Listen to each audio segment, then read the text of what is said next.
Again, the kingdom of heaven is like unto a treasure hid in the field, the which when a man hath found, he hideth, and for joy therefore goeth and selleth all that he hath, and buyeth the field.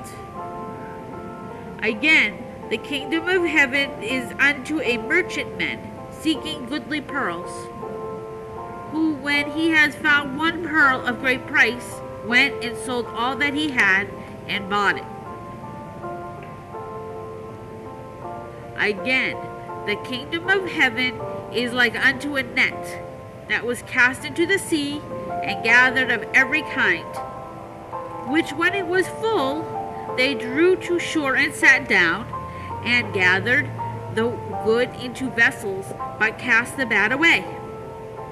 So shall it be at the end of the world.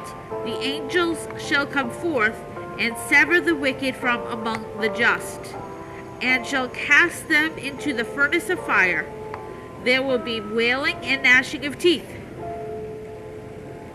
Jesus said unto them, Have ye understood all these things? And they say unto him, Yea, Lord.